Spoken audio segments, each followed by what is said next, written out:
Hey guys, welcome back to ItsRJTV, doing another Golf Clash episode. I haven't uploaded in a while, and as you could tell by the pane over there on your right hand side, I need to put some information over there. I just been doing so many of the same type of videos, and I've been racking my brain on this game of how I can improve my content. Because I'm sure you guys are getting sick of the same old thing. So just to start things off with today, to let you know what's in the video, obviously on the title as well, I'm going to play a couple games on Tour 7. As you can see, I need a couple chests, so we got at least 2 games going unless I lose. I've learned some valuable things on Tour 7, so I'm going to share those with you as I play along. And as you can see, I got the gold ribbon. I'm back up an expert. Last time I was an expert, I couldn't win for my life. And right now I'm playing around 500. You know, I'm winning half, I'm losing half. So overall, I'm happy with it. For Tour 7, like everyone knows, the Guardian is a must. I took out my Razor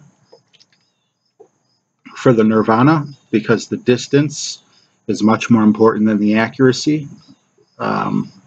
With these very narrow courses, pretty much throughout the game, I guess I would say it's very important. And the accuracy isn't that bad, so you could still chip in if you're lucky. And also the tournament. I am so angry. If you look at my badges, yes, I did get a badge. However, we'll hit play and look at the tournament results. I came in 4th place. I was in 1st place, you know, originally, and then these 3 people passed me. So upset, because had I come in 3rd place, I would have got a special badge. I would have got a bronze badge that would have shown right here at the top. But unfortunately, 4th place and 100th place still get you the same thing. Anyone. Anyway, enough talking. Let me show you how I play Tour 7. Hopefully we don't get a whole bunch of repeats. As you can see, I'm about halfway through. Although from a money perspective, well, yeah, actually, I'm going to want 3.1 million before I go into the Asia Pacific Series, just to make sure I have enough money and I'm not going to go broke.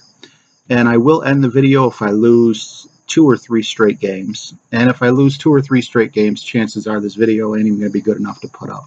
But it's going to really have to suck, because it's been a while since I uploaded, and I am due. I'm overdue. So first of all, I'm glad we got this course. I want to show you guys something. You see how narrow this is up here? And we got a 7.8 mile an hour headwind on this guy. And he's got the Labor Day ball. So it's actually a better ball. He's got 3 wind resistance. I'm only using a Malibu, so my wind resistance is going to be a lot higher. I'm assuming it's going to be double digits. I'm not going to do what he's doing because your margin for error is too great. He didn't have to pull back too far because on this ball he had 3 power, but it's so easy to land in the rough. Did he get back out on the fairway? He did get on the fairway, but look at these trees in his way. So that right there, you might as well, he's got a penalty right there, you know, even though he is on the fairway. What I like to do is I like to just pull back until, well, I like to pull back until my wood shows up. I was a little wrong. I'm not in the double digit wind, but because it is a headwind, I know my ball's not going to land where the target said, you know, because the ball guy doesn't make any adjustments for that. And I was happy laying up here. So now let's see if he'll be able to get between the trees. See, it wasn't worth it. It wasn't worth it. Even if he overpowered his shot even more, he might have, you know, bounced off a tree or something like that. So look how he's stuck right now. He's going to have to hit the ball out further. And he's not even heading in the direction of the hole. This is where he wanted his ball to land originally. So instead of getting there in 1 shot, he gets there in 2. Now, it is true that if you can hit the ball further all the way down, you have a better second shot. However, I feel where I'm taking the second shot, is less of a risk than trying to get past that skinny little fairway. Man, it's really windy on this course here, so with a 10.1 mile an hour wind, I am going to still side spin the ball a little, put some top spin if I can figure out a good way to play this. 10.1 wind is just so scary, man. Especially when you got a fairway that bends like this. I'm going to try it here. I'm not going to overpower. I don't like overpowering my shots unless I absolutely have to. And I'm just going to hope that I stay on the fairway, because if I do, and it looks like I am, okay, well, then I'm in good shape because I can get on the green even if I'm using a long iron. Now, I don't think he's going to, well, he might be able to hop onto the fairway there. It's kind of risky shot, but not as risky as his first shot.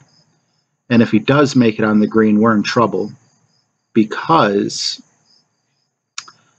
he went first. So if he can get this over, he's going to putt while I'm trying to chip in from a distance. So let's see where he ends up. I'm very interested.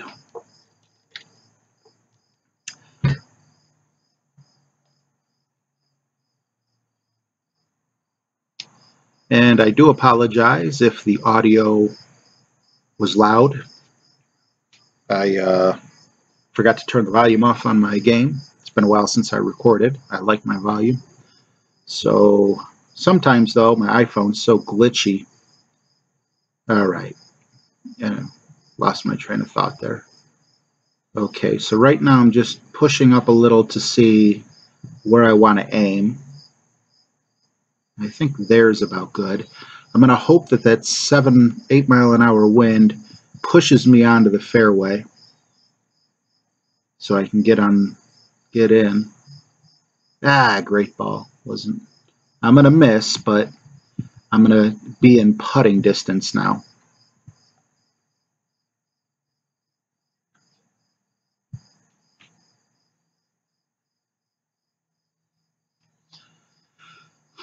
So we both took 3 shots. This will be his 4th shot, and I'll be able to putt and go to overtime. He did a good job recovering from hitting that tree, or hitting the rough, I should say, and then being behind the tree. But obviously he would have won had that never happened. And we go to overtime. Or shall I say a shootout.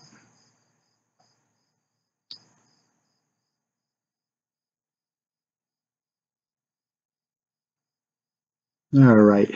I'm not a big fan of shootouts, but I did learn something. The second tee is higher than the first tee. So if you watched those wind videos that were on Golf Clash Tommy's channel, you'll know that you have to compensate like 1.5 times for the wind. So I think I'm pushed a little in. Let's see if we do that. All right, I feel better about that. Let's see how the wind. I'm going to push over here some, and it's almost dead on. So hope that my adjustments are good. It's a great shot, but it was close enough to perfect that I'm not too upset. And unfortunately, because of that headwind that I was just talking about, I didn't adjust for it enough. So he'll have an easy victory here, and we will move on to our next opponent.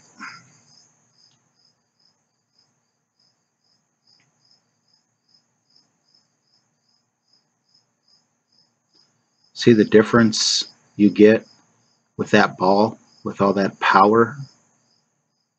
Mine was maxed out way down at the bottom. When I took my shot, it was maxed out, and I wasn't able to make it. So all he has to do is put full backspin on and shoot it from there, and he won. But not sure he's doing that. He's probably trying to get as close to the hole as possible. And see how the wind carried him back even that much more? I believe he has better wind resistance than me, so good game. Yep, gotta love the iPhone. You press good game and it doesn't pop up. So let's move on to our next opponent. Don't know why I'm still getting offers for the tournament. And I went under 2 million again. I hit 2 million twice and just fell under the 2 million mark.